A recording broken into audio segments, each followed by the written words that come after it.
Good morning students, welcome to Sarit classes. आज हम दो केस स्टडीज कवर करने वाले हैं। एक है फ्लड से रिलेटेड और जो लैंडस्लाइड हुई है केरला के अंदर उससे रिलेटेड ये केस स्टडी है। एंड दूसरी केस स्टडी है वेस्टर्न डिस्टर्बेंस से रिलेटेड। दोनों केस स्टडी काफ़ी इजी हैं और काफ़ी स्मॉल इसके अंदर डिस्कशन रहेगा। ठीक है। सो जो सबसे पहले हमारी केस स्टडी है वो है लैंडस्लाइड से रिलेटेड। तो एक बार ये जो वर्ड है लैंडस्लाइड, ये होता क्या है, इसको एक बार हम गो थ्रू कर लेते हैं। एक मिनट। कल की जो वीडियो थी उसमें हमने यहाँ तक कवर किया है, राइट, जिसमें ओरोग्राफी सेक्टर यहाँ तक हमने कवर कर लिया था। अब देखो इसी कॉन्सेप्ट को आगे बिल्ड करते हुए हम क्या पढ़ेंगे, लैंडस्लाइड। अब प्रिसाइजली होता क्या है, जैसे ये हो गया आपका माउंटेनियस स्ट्रक्चर। ठीक है। अब ये जो माउंटेनियस स्ट्रक्चर है इसके ऊपर कंसिस्टेंटली क्या हो रही है, रेनफॉल। तो रेनफॉल की वजह से क्या होगा, यहाँ पे वाटर डाउनवर्ड मूव करना स्टार्ट करता है। अब यहाँ पे एक्चुअली होता क्या है, ये तो हो गया आपका सरफेस एरिया। ठीक है, किसका, एक मिनट, दूसरे तरीके से बना के दिखाता हूँ मैं आपको, थोड़ा सा और बेटर वे में। सो यहाँ पे मान के चलो ये हमारे माउंटेन का स्लोप हो गया। ठीक है। अब इस एरिया में क्या हो रही है, रेनफॉल हो रही है। और जैसे कि ऑब्वियस हमें पता है जो रेनफॉल है इस तरीके से स्लोप के ऊपर फॉल होगी। अब जो स्लोप होता है, ऐसा नहीं है कि वो कंप्लीटली रॉक का होता है। उसके अंदर क्या होता है, एक लेयर होती है जिसमें आपको सॉइल एंड पेबल्स, ये छोटे-छोटे जो पार्टिकल्स हैं वो मिलके क्या बनाते हैं, टॉप लेयर बनाते हैं। तो इनिशियली होता क्या है, जो ये टॉप लेयर है ये क्या करेगी, वाटर को एब्ज़ॉर्ब करेगी, करेक्ट? तो अब मैं इस जगह का जो डायग्राम है थोड़ा-सा अलग यहाँ पे बना के दिखाता हूँ। सो अब हमने क्या देखा है, ये हो गया, ये हो गई आपकी लेयर 1। ठीक है? सॉइल एसेक्ट्रा की। ठीक है? और ये लेयर हो गई कौन-सी, हार्ड रॉक की। उसके बीच में क्या आ चुका है, यहाँ पे पानी आ गया है। ठीक है। तो अब देखो जो ये वाटर यहाँ पे एंटर हुआ है, मीन्स मैं इस डायग्राम को यहाँ पे इलाबोरेट कर रहा हूँ। सो ये जो वाटर यहाँ पे एंटर हुआ है, इसने क्या किया है, फ्रिक्शन लेस सरफेस बनाया है, यानी कि एक एज ए लुब्रिकेंट के तौर पे एक्ट कर रहा है। तो अब ये अगर लुब्रिकेंट के तौर पे एक्ट कर रहा है, ये जो अपर पार्ट है जिसमें सॉइल और ग्रेवल्स वगैरह अवेलेबल है, ये कहाँ मूव करेगा, ये मूव करेगा डाउनवर्ड। ठीक है। इसी को ही हम क्या बोलते हैं, लैंडस्लाइड बोलते हैं। अगर इसका 3D वर्जन अगर हम देखते हैं तो ये हो गया क्या, हमारा पूरा 3D वर्जन। ये जो पूरी की पूरी लैंड है ये क्या करती है, नीचे की तरफ मूव करना स्टार्ट करती है। तो इसी को ही हम क्या बोलते हैं, लैंड स्लाइड बोलते हैं। ठीक है। एक होता है मड फ्लो, वर्ड आता है साथ के साथ, एक वर्ड होता है मड फ्लो, और एक और वर्ड होता है उसको बोलते हैं हम सॉइल क्रीप। सो इसके अंदर होता है क्या है, लेट अस सपोज ये स्लोप है, तो स्लोप पे जो सॉइल है वो कहाँ मूव करती है, डाउनवर्ड मूव करती है। ठीक है, under the influence of gravity. और ये कैसे पता चलता है, जो इलेक्ट्रिक पोल होते हैं वो लगाए ऐसे जाते हैं, लेकिन कुछ टाइम के बाद जो इलेक्ट्रिक पोल है उनकी पोजीशन इस तरीके से हो जाती है। एक तो ये एविडेंस है कि हाँ भी सॉइल नीचे मूव करती है। दूसरा, अगर किसी भी घर में बाउंड्री वॉल बनी हुई है तो उसके बैकयार्ड में या फिर जो बाउंड्री है उसके बैकग्राउंड में इस तरीके से सॉइल का डिपोजिशन होना स्टार्ट हो जाता है। ठीक है। तो ये कॉन्सेप्ट क्या हो गया आपका, सॉइल क्रीप का, करेक्ट। अब कई बार क्या होता है कि ये मान के चलो रॉक है, ठीक है, रेनफॉल हुई है। अब यहाँ पे सॉइल प्लस वाटर दोनों मिक्स हो जाते हैं। जब भी सॉइल और वाटर दोनों मिक्स होते हैं तो वो क्या बनता है, मड बनता है। ठीक है। अब सॉइल और वाटर मिक्स हो गए, मड बन गया है, तो अब ये क्या करेगा, डाउनवर्ड मूव करना स्टार्ट करेगा। इसको हम क्या बोलते हैं, सॉइल फ्लो बोल, not the soil flow, mud flow बोलते हैं इसको। ठीक है। एंड तीसरा हम ऑलरेडी देख चुके हैं जिसको हमने नाम दिया है लैंड स्लाइड। सो ये तीनों वर्ड अगर समझ में आ गए हो तो हम अपने आज के टॉपिक को स्टार्ट करते हैं, जो कि है केरला के अंदर वेनाड जो सिटी है, डिस्ट्रिक्ट है वहाँ की, वहाँ पे लैंडस्लाइड से रिलेटेड डिजास्टर मैनेजमेंट का टॉपिक है। तो एक बार फिर दोबारा रिपीट कर लेते हैं हमने क्या क्या कवर कर लिया। सबसे पहले हम देखा है लैंडस्लाइड। लैंडस्लाइड बेसिकली क्या होता है, रेनफॉल होती है, रेनफॉल की वजह से क्या होता है, जो टॉप लेयर है वो क्या करेगा, वाटर एब्जॉर्ब करता है, और जो वाटर है धीरे धीरे कहाँ जाएगा, नीचे। इसी एरिया को हमने यहाँ पे इलेबोरेट करके देखा है कि यहाँ से वाटर डाउनवर्ड जा रहा है। तो एक लेयर डेवलप हो गई है जिसने क्या किया है, जो हार्ड रॉक है और जो ऊपर सॉफ्ट रॉक का जो एग्रीगेटेड पार्ट है उसके बीच में वाटर लुब्रिकेंट के तौर पे एक्ट करता है। तो ये पूरी की पूरी जो लैंड है वो डाउनवर्ड मूव करना स्टार्ट करती है। इसी को हमने नाम दिया है लैंडस्लाइड। इसी से मिलते जुलते दो वर्ड और हैं, एक है सॉइल क्रीप और दूसरा है मड फ्लो। सॉइल क्रीप में क्या होता है, जो सॉइल है वो under the influence of gravity downward move करती है। कैसे पता चलता है, इलेक्ट्रिक पोल और वहां पे जो वॉल होती है उनसे पता चलता है। दूसरा यहाँ पे हमने देखा मड फ्लो। मड फ्लो क्या होता है? रेनफॉल होती है। यहाँ पे हम एक्सट्रीम रेनफॉल की बात नहीं कर रहे हैं, मॉडरेट रेनफॉल। तो जो सॉइल है प्लस वाटर है, दोनों मिक्स हो जाते हैं और ये under the influence of gravity move करना स्टार्ट करते हैं, तो इसका नाम हो जाता है मड फ्लो। ठीक है। सो आज का जो हमारा प्रेजेंट टॉपिक है, इसके अंदर हमने क्या देखा है? प्रेजेंट टॉपिक के अंदर जो हमारे एक वेन्ना सिटी है, एक मिनट, ये वेरना सिटी के अंदर अगस्त 2018 के अंदर काफी हैवी फ्लड्स एंड लैंडस्लाइड्स के इवेंट देखने को मिले थे। अब यहाँ पे देखो दो चीजें होती हैं, एक होता है हजार्ड और डिजास्टर, जो कि हम ऑलरेडी देख चुके हैं। जिन बच्चों ने वो नहीं देखा है मैं उनके लिए रिपीट कर रहा हूँ। हजार्ड बेसिकली सिर्फ और सिर्फ इंफ्रास्ट्रक्चरल लॉस होता है। डिजास्टर में क्या होता है? इंफ्रास्ट्रक्चर प्लस लाइफ लॉस होता है। तो यहाँ पे हम बात कर रहे हैं किसकी केरला की 2018 के अंदर जो फ्लड आई है और जो लैंडस्लाइड आई है, किस एरिया के अंदर आई है? वेस्टर्न घाट। तो एक बार इसको मैप में भी देख लेते हैं, ये मैप में एक्चुअली लाई कहाँ करती है। ये हो गया हमारा प्यारा इंडिया एंड ये है क्या? वेस्टर्न घाट। हम बात करें इस एरिया की क्योंकि केरला यहाँ पे है और प्रिसाइजली ये पॉइंट है। ठीक है। सो इस एरिया के अंदर 2018 में फ्लड एंड लैंडस्लाइड इवेंट हुए। अब यहाँ पे जो ये फ्लड और लैंडस्लाइड इवेंट हुए, इसका इम्पैक्ट क्या है? इसका इम्पैक्ट ये हुआ है कि बहुत सारे जो लोग हैं उनकी लाइफ लॉस हुई है। अप्रॉक्स 400 एज पर ऑफिशियल डेटा 400 लोगों की डेथ हुई है, प्लस इंफ्रास्ट्रक्चर लॉस हुई है। इंफ्रास्ट्रक्चर के अंदर प्राइवेट प्रॉपर्टी, पब्लिक प्रॉपर्टी जैसे रोड नेटवर्क एक्सेट्रा, ये सारे डैमेज हुए। अब यहाँ पे सबसे इंपॉर्टेंट क्या है? सबसे इंपॉर्टेंट है जो रिस्पॉन्स आया है। अब रिस्पॉन्स कैसा है? रिस्पॉन्स के अंदर एक मिनट मुझे थोड़ा सा कैनवास और इंक्रीज करना पड़ेगा।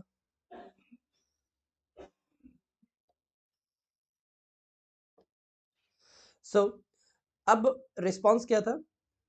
अभी भी स्पेस नहीं मिला है, एक मिनट रुक जाइए। दो टाइप के रिस्पॉन्स होते हैं किसी भी गवर्नमेंट की तरफ से। एक रिस्पॉन्स ऐसा होता है कि इसको कैसे हम as soon as possible rectify कर सके। सो सेम जो रिस्पॉन्स है केरला गवर्नमेंट या फिर जो केरला की जो अथॉरिटीज है उनकी तरफ से आया है और उन्होंने क्या इनिशिएट किए हैं? टेम्परेरी रिलीफ कैंप बनाने स्टार्ट किए। और जो टेम्परेरी रिलीफ कैंप है, ये सबसे पहला स्टेप होता है डिजास्टर को मैनेज करने के लिए। रीजन बीइंग, जब भी डिजास्टर आता है तीन चार चीजों की शॉर्टेज इमीडिएटली आती है। एक है ड्रिंकिंग वाटर, दूसरा शेल्टर और तीसरा क्लोथिंग एंड फोर्थ है फूड। ये जो बेसिक चीजें हैं इनकी रिक्वायरमेंट होती ही होती है, इसलिए जो भी टेम्परेरी रिलीफ कैंप बनते हैं उनके अंदर मेन फोकस होता है प्रॉपर सप्लाई होता रहे किस चीज का? फूड, वाटर और मेडिसिन का। अब यहाँ पे तीन स्टेप उन्होंने फॉलो करना स्टार्ट किए किस चीज के लिए? इन केस अगर फ्यूचर में कोई भी ऐसा दोबारा से इंसिडेंट होता है। सबसे पहला पॉइंट आता है आपका प्रिपेयर्डनेस। प्रिपेयर्डनेस का मतलब क्या होता है? जैसे कोई भी एग्जाम अगर आप दे रहे होते हो उससे पहले आप प्रिपेयर करते हो, इसी तरीके से हमें यह पता चलेगा कि केरला का ये जो स्पेसिफिक एरिया यहाँ पे लैंडस्लाइड और फ्लड आती है, तो हम क्या हो गए? प्रिपेयर हो गए फ्यूचर के लिए। ठीक है। अब जो यहाँ पे रिस्पॉन्स क्या रहेगा इन केस अगर फ्यूचर में कभी भी ऐसी इंसिडेंट होते हैं? ट्राई करेंगे कि as much as less loss हो लाइफ एंड प्रॉपर्टी का। ठीक है। एंड रिकवरी बेसिकली क्या होती है? रिकवरी में मान लो किसी के घर किसी की प्रॉपर्टी लॉस हुई है, किसी की फैमिली में किसी पर्सन की डेथ हुई है एक्सेट्रा, तो जिसकी लाइफ ऑफ ट्रैक हो चुकी है उसको एज सुन एज पॉसिबल दोबारा से ट्रैक के ऊपर लेके आना। ठीक है। इसी को हम बोलते हैं रिकवरी। तो कंक्लूजन क्या है? कंक्लूजन ये है, विद प्रॉपर इंटेंशन और जो अथॉरिटी है अगर राइट डिसीजन और राइट एक्शन ले राइट टाइम पे, तो बहुत सारे जो लॉसेज है उसको हम क्या कर सकते हैं? ओवरकम कर सकते हैं। ठीक है।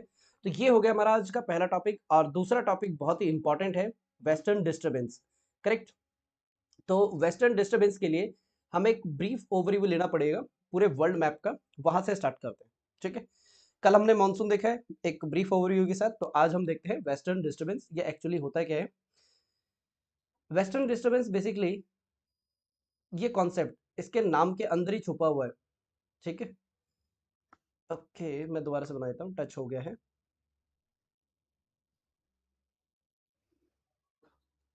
आई थिंक आप सभी ने मैप प्रैक्टिस काफ़ी अच्छे से की हुई है क्योंकि geography all about what? Diagram and map.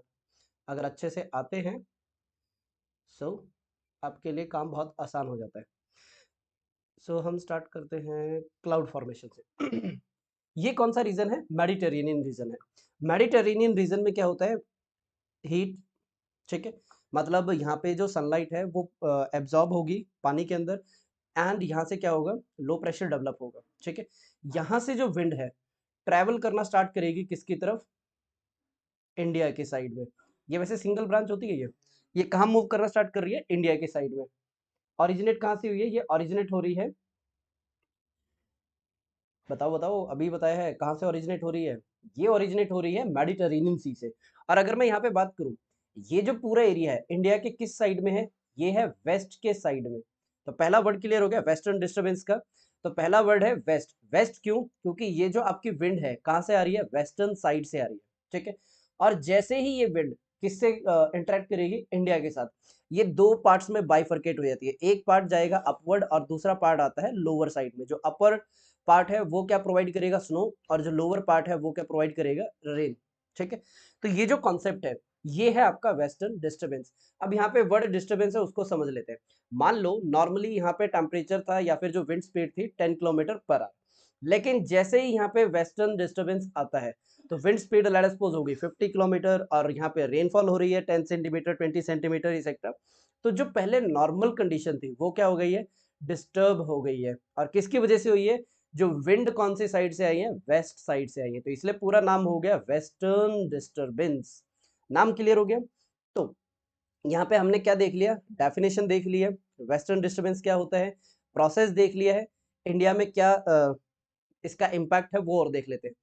अब जो वेस्टर्न डिस्टर्बेंस है इसकी जो ड्यूरेशन है ये हम आइडेंटिफाई 6 दिन पहले ही कर लेते हैं। ठीक है, कैसे कर लेते हैं, अभी हम फ्रंट्स वाला कॉन्सेप्ट और इसके अंदर ऐड कर लेते हैं। वेस्टर्न डिस्टर्बेंस एक्चुअली में दिखता कैसा है, इसको दूसरा नाम भी है एक्स्ट्रा एक्स्ट्रा ट्रॉपिकल साइक्लोन। ठीक है, अब ये 6 दिन पहले इसको आइडेंटिफाई कर लेते हैं, और कैसे करते हैं ये भी अब थोड़ी देर में देखेंगे। नेक्स्ट, ये बेसिकली दिसंबर, जनवरी और फरवरी, इस मंथ में ज्यादा एक्टिव रहता है ये। सो ये कौन सा मंथ है, इसके अंदर होती है रबी क्रॉप।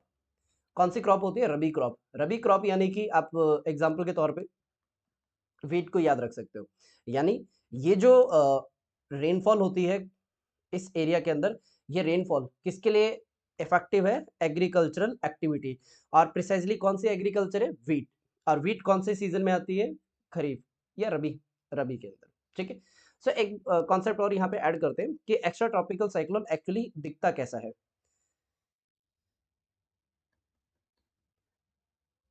सो एक कॉन्सेप्ट आता है जिसको हम बोलते हैं फ्रंट।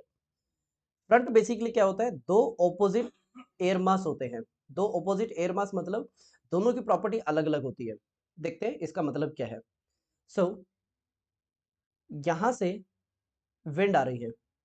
ठीक है, ये कौन सी विंड है, ये है कोल्ड विंड। एंड ये कोल्ड विंड, एक मिनट, कोल्ड विंड के लिए ब्लू कलर ले लेते हैं, ज्यादा इजी रहेगा अंडरस्टैंडिंग के लिए। ये कौन सी विंड है, ये है कोल्ड विंड। एंड जब वार्म सेक्टर होता है तो वार्म सेक्टर के अंदर कौन से विंड डोमिनेट करते हैं, वार्म सेक्टर के अंदर डोमिनेट करते हैं वार्म विंड। ठीक है, तो जो वार्म विंड है क्या होगी, जेंटली अपवर्ड राइज करेगी। सो जब ये वार्म और कोल्ड विंड आपस में इंटरेक्ट करती है तो क्या होता है, warm wind gently upward move करती है। ठीक है, तो ये जो ब्लैक लाइन है ये किसको शो कर रही है, ये शो कर रही है सेपरेशन किसके बीच में, warm air and cold air के बीच में सेपरेशन। एंड जब भी वार्म एयर ऊपर जाती है वो अपने साथ क्या लेके जाती है, मॉइस्चर लेके जाएगी। अगर वार्म एयर अपने साथ मॉइस्चर लेके जा रही है तो किसकी फॉर्मेशन होगी, फॉर्मेशन होगी क्लाउड्स की। किसकी फॉर्मेशन हो रही है, क्लाउड्स की।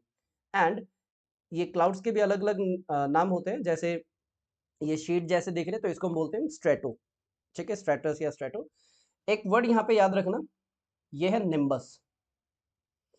क्या वर्ड है ये, निम्बस।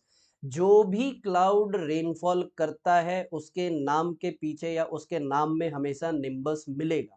ठीक है, जैसे स्ट्रेटो निम्बस, ऑल्टो निम्बस या फिर क्यूमुलो निम्बस। ठीक है, ये कुछ नाम है जिसमें आपको ये ध्यान रखना है कि जब भी रेनफॉल होती है जिस भी क्लाउड में या फिर कोई भी क्लाउड रेनफॉल के साथ एसोसिएटेड है तो उसके नाम के अंदर क्या आता है, उसके नाम के अंदर निम्बस वर्ड आएगा।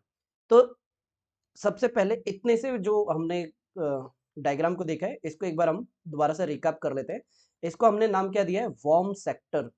क्या नाम दिया है इसको हमने, वार्म सेक्टर।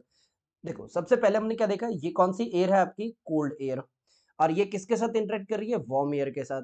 तो जो वार्म एयर है वो क्या करेगी, डोमिनेट करेगी। डोमिनेट का मतलब है, लेट सपोज यहाँ पे कोल्ड एयर है 10 और यहाँ पे वार्म एयर है 100, तो क्वांटिटी किसकी ज्यादा है, वार्म की। तो कौन यहाँ पे डिसाइड करेगी कि किसकी डायरेक्शन कौन सी होनी चाहिए, वार्म एयर डिसाइड करेगी। इसलिए नाम क्या है इस सेक्टर का, वार्म सेक्टर है। कोई इसको सेक्टर बोलता है और कोई इसको फ्रंट बोलता है, दोनों सेम है, ठीक है। अब ये जो वार्म एयर है अपवर्ड मूव कर रही है, तो इसके साथ क्या है, मॉइस्चर है। तो मॉइस्चर है तो क्या बनेंगे, क्लाउड। क्लाउड बनेंगे तो क्लाउड बनेंगे तो इसके बाद क्या होगी, रेनफॉल होगी, ठीक है। इसके लिए हम रेनफॉल वर्ड यूज नहीं करते हैं, रेनफॉल की बजाय हम यूज करते हैं प्रेसिपिटेशन। क्या वर्ड यूज होता है, प्रेसिपिटेशन। और ये जो क्लाउड है इसको हम क्या बोलते हैं, सीरस क्लाउड। क्या बोलते हैं हम, सीरस क्लाउड। अगर कोई पर्सन यहाँ पे खड़ा है, ठीक है, ये पर्सन कैसा बन गया, कोई पर्सन यहाँ पे खड़ा है, ठीक है, एंड उसको स्काई के अंदर कौन सा क्लाउड दिख रहा है, सीरिस क्लाउड। तो वो एक्सपेक्ट कर सकता है कि अगले 2 से 3 दिन ये पूरा का पूरा जो सिनेरियो है देखने को मिलेगा, क्योंकि सबसे हाईएस्ट क्लाउड कौन सा दिख रहा है यहाँ पे, सीरिस क्लाउड, ठीक है। ये रेनफॉल के अंदर कोई भी पार्टिसिपेट नहीं करता है। उसके बाद क्या होगा, ये जो अगले 2 से 3 दिन होते हैं, ये होते हैं साइलेंट पीरियड, या फिर इस टाइम पे कोई भी इंसिडेंट नहीं होता है रेनफॉल वगैरह का। अब देखो, जब भी बारिश होती है टेम्परेचर इंक्रीज होता है या डिक्रीज होता है, ऑब्वियसली टेम्परेचर डिक्रीज होता है। टेम्परेचर डिक्रीज है, कौन सी एयर डोमिनेट करेगी, अगर टेम्परेचर डिक्रीज हो रहा है कौन सी एयर डोमिनेट करनी चाहिए, right answer, cold air dominate करनी चाहिए। इट मीन्स सो आसपास जो भी एरिया है वहां पे कौन सी एयर डोमिनेट हो जाएगी, कोल्ड एयर। तो वार्म एयर के साथ क्या होगा, वार्म एयर को फोर्सफुली अपवर्ड डायरेक्शन में भेज दिया जाएगा, ठीक है। सो ये जो एयर है जो अभी मैंने ड्रॉ किया है, ये किसको शो कर रहा है, वार्म एयर की पाथ को। सो जब भी वार्म एयर काफी हाई इंटेंसिटी से अपवर्ड डायरेक्शन में मूव होती है, तो उसकी वजह से क्या बनते हैं, क्लाउड बनते हैं। और ये एक स्पेशल टाइप का क्लाउड है जिसको हम क्या बोलते हैं, cumulo nimbus type of cloud. ये क्लाउड दिख रहा है, इस क्लाउड का नाम क्या है, क्यूमुलो निम्बस क्लाउड, ठीक है। अब ये जो क्यूमुलो निम्बस क्लाउड है इसकी कुछ खासियत होती है, आगे कभी टाइम मिलेगा तो देखेंगे, ब्रीफ देख लेते हैं।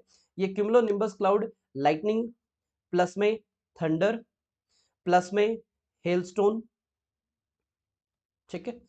एंड जो यहाँ पे रेनफॉल होगी बहुत ज्यादा रैपिड होती है, यानी कि हैवी रेनफॉल होगी, लेकिन ड्यूरेशन इसकी बहुत कम होती है, शॉर्ट ड्यूरेशन के लिए रेनफॉल होगी। एंड जो वार्म सेक्टर है इसके अंदर जो रेनफॉल है या जो प्रेसिपिटेशन है वो क्या होती है, लाइट, लेकिन लॉन्गर पीरियड के लिए होती है, ठीक है। यहां तक अगर ये डायग्राम आ गया है समझ में तो आगे प्रोसीड करें, ठीक है। सो हमने क्या देखा है यहाँ पे, ये वाली जो लाइन है ये डिनोट कर रही है किसको, कोल्ड, और ये जो रेड कलर है ये किसको डिनोट कर रहा है, वार्म एयर को। तो वार्म एयर कहाँ गई है, अपवर्ड डायरेक्शन में विद वेरी हाई वेलोसिटी। क्यों, रीजन बीइंग यहाँ पे जो कोल्ड एयर है वो डोमिनेट कर रही है, तो उसने क्या किया है, जो वार्म एयर है उसको अपवर्ड डायरेक्शन में भेज दिया। अगर कभी आपने रेस्टोरेंट वगैरह में केचप वगैरह यूज की है, आपने क्या किया, केचप को दोनों साइड से काफी हाई प्रेशर से पुश किया है, ठीक है, दोनों तरीके से आपने भेज दिया। तो जो ऊपर का उसका नेजल पार्ट है उसमें से क्या निकलती है, सॉस काफी हाई स्पीड से, ठीक है। सो सेम वही प्रोसेस है, वार्म एयर कहाँ गई है, अपवर्ड डायरेक्शन में। तो अब यहाँ पे क्या होगी, रेनफॉल होगी जो कि काफी हाई होगी, ठीक है, लेकिन ड्यूरेशन बहुत कम रहेगी, 40 मिनट 50 मिनट एक्सेट्रा, ठीक है। ये जो पूरा का पूरा डायग्राम आपने देखा है इसको हम बोलते हैं एक्स्ट्रा ट्रॉपिकल साइक्लोन, यानी कि वेस्टर्न डिस्टरबेंस।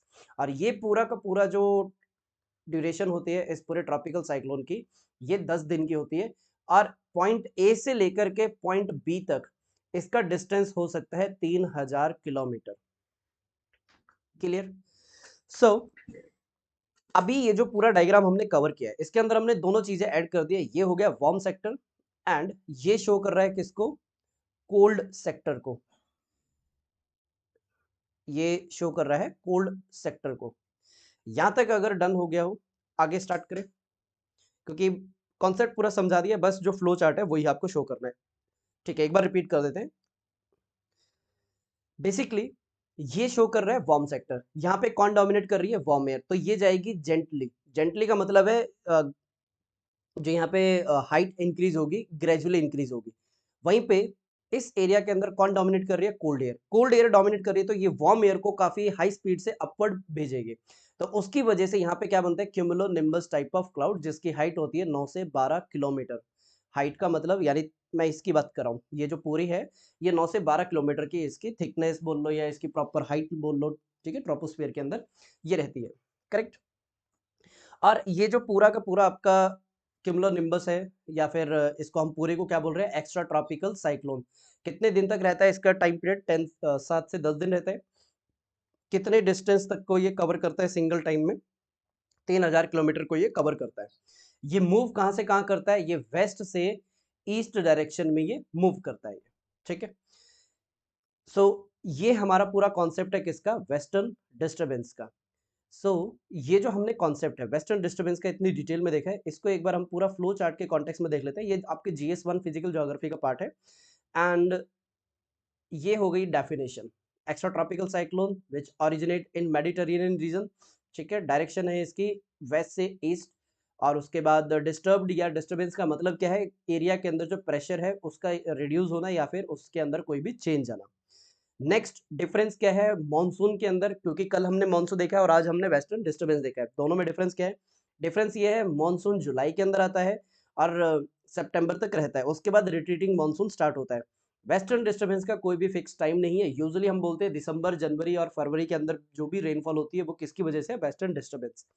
मॉनसून का जो पीरियड है वो 3 महीने का है, लेकिन जो वेस्टर्न डिस्टर्बेंस है वो 7 से 10 दिन तक रहता है, कभी कभी 15 दिन भी हो सकते हैं। ठीक है। इसका इम्पैक्ट क्या है? इसका जो इम्पैक्ट है, ये रेनफॉल, स्नोफॉल एंड फोग कहाँ लेके आएगा? नॉर्थ इंडिया में। और किस जगह पे स्नोफॉल होगी और किस जगह पे रेनफॉल होगी, इस डायग्राम के अंदर हम ऑलरेडी देख चुके हैं। ये जो डायग्राम है शो कर रहा है कि विंड कहाँ से जनरेट होती है? मेडिटेरेनियन सी से मूव कर रही है कहाँ पे? इंडिया की तरफ। जैसे ही वो हिमालय से इंटरेक्ट करती है, ये दो पार्ट्स के अंदर बाइफर्केट हो जाती है। जो नदन है वो नदन पार्ट किसका? मैं यहाँ पे जो वेस्टर्न जेट स्ट्रीम है उसकी बात कर रहा हूँ मैं। ये स्नोफॉल प्रोवाइड करेगी और जो सदर्न पार्ट में आती है ये क्या प्रोवाइड करेगी? रेन। करेक्ट। नेक्स्ट ये देख लिया हमने। उसके बाद ये इंडियन एग्रीकल्चर के एस्पेक्ट से रबी क्रॉप के लिए काफ़ी ज़्यादा इंपॉर्टेंट है, प्लस वीट के लिए भी ये काफ़ी ज़्यादा हेल्पफुल है। फोरकास्ट की अगर हम बात करें, ये हमें 6 दिन पहले इसका हम एक्सपेक्टेशन कर सकते हैं, या फिर जो सिरिस क्लाउड है स्काई के अंदर देख के हम उससे भी पता लगा सकते हैं कि ये वेस्टर्न डिस्टर्बेंस कब आ रहा है, कितने डिस्टेंस पे है। और किसी को अगर सिरिस क्लाउड ध्यान नहीं आ रहा है, ये हमने सिरिस क्लाउड पढ़ा है यहाँ पे। ठीक है, ये है सिरिस क्लाउड। सो आज के लेक्चर के अंदर हमने दो मेन टॉपिक देखे। ये दोनों मेन टॉपिक है, प्लस में ट्राई किया हमने कि जो अभी तक हमारी जो सीरीज चलती आ रही है उसके साथ इसको कनेक्ट करके हम पढ़ सकें। सो आज के लेक्चर के लिए इतना ही। इन केस कोई भी डाउट हो वो आप नीचे डाउट सेशन में या फिर जो कंटेंट पार्ट है नीचे कमेंट सेक्शन का उसमें आप पूछ सकते हो।